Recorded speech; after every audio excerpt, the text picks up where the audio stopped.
Halo guys. Pada kesempatan kali ini saya akan membahas tentang kewargaan digital ya. Nah, sebelum saya membahas topik bahasan saya akan menyimpulkan yang pertama, kewargaan di era digital itu menurut saya ada satu komponen, yaitu warga digitalnya sendiri.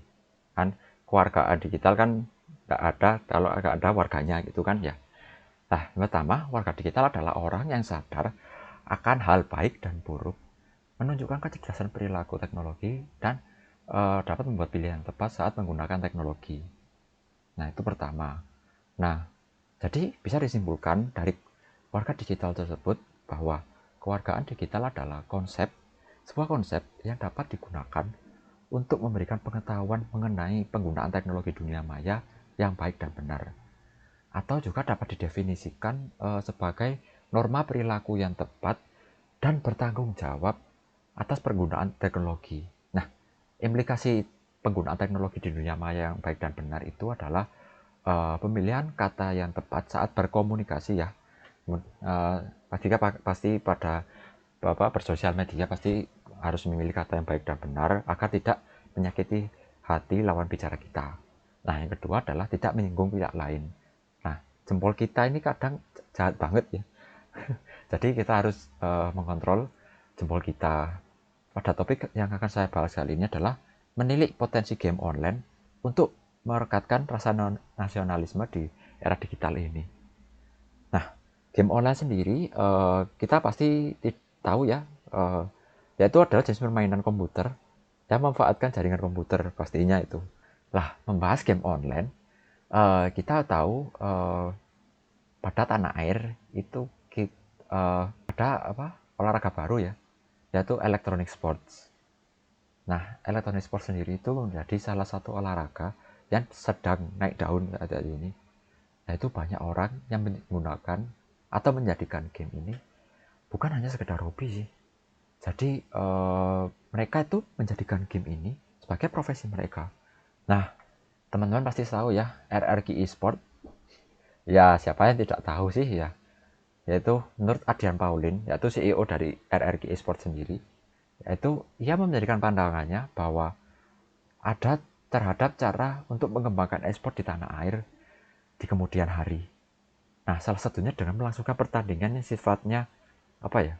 Bisa dibilang continuous atau terus-menerus. Nah, selain itu sambil eh, me, apa sebagai nyambi ya istilahnya, atau kita dapat menggunakan e-sport ini sebagai pekerjaan kita. Seperti itu. Nah, itu maksudnya tadi yang continuous ini adalah seperti liga. Tekanannya tuh luar biasa banget. Yaitu kita harus saling komunikasi juga. Nah, di sini ya digembleng adalah mental dan kemampuan kita melalui sebuah kompetisi itu. Lah, yang pertama, dari contoh tadi, kita dapat mengambil dampak positif. Ya, ada beberapa dampak positif yang dapat saya simpulkan. Yang pertama adalah menambah aktivitas otak.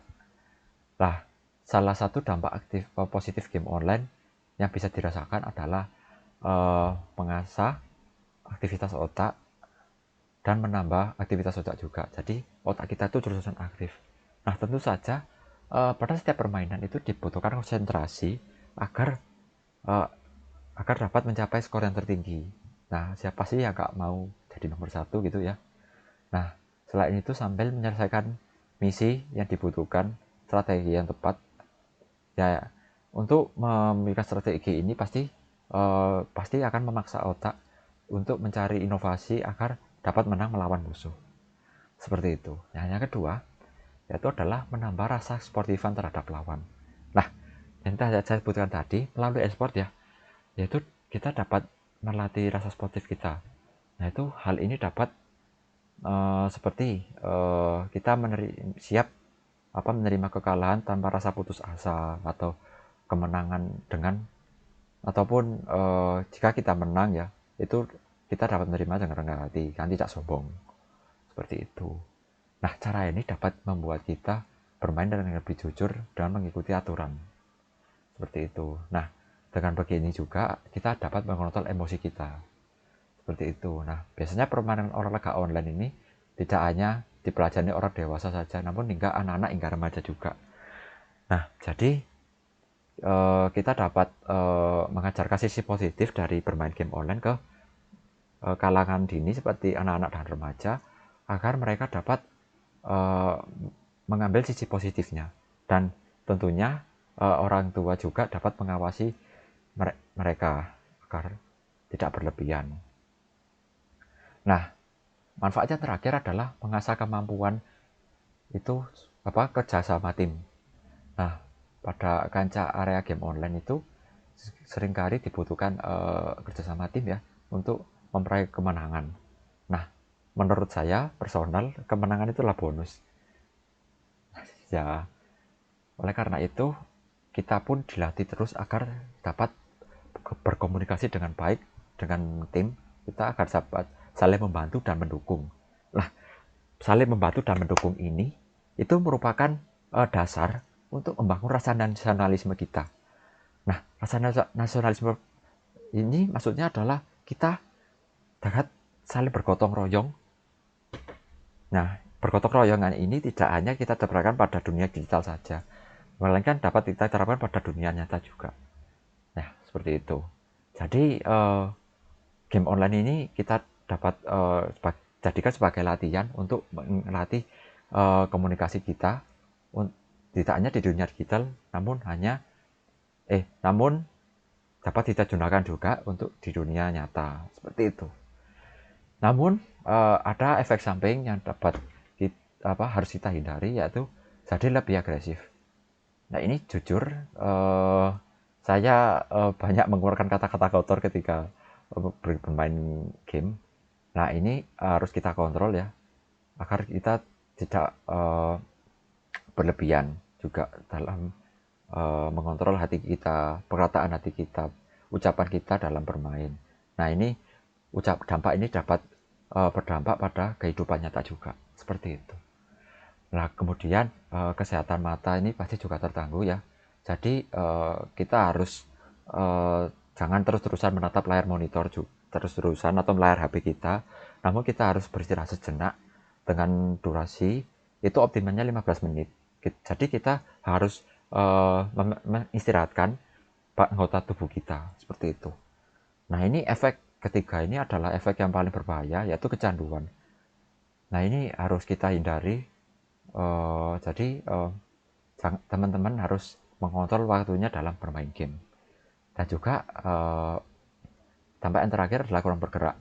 Nah, jadi sambil diselingi break tadi, kita harus menggerakkan tangan-tangan kita seperti ini, pergelangan sedikit seperti ini, itu juga dapat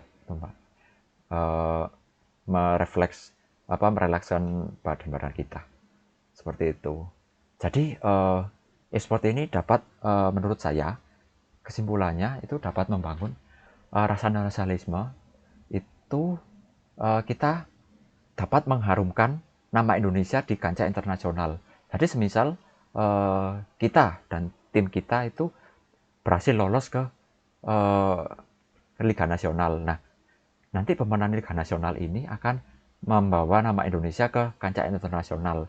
Nah, semisal kita menang, kita akan otomatis mengharumkan nama Indonesia. Pasti negara lain menandang kita, negara Indonesia memiliki pemain yang luar biasa banget. Nah, jadi game online itu tidak tidak mulu-mulu ditambah kita ada menonjolkan dampak negatifnya gitu ya.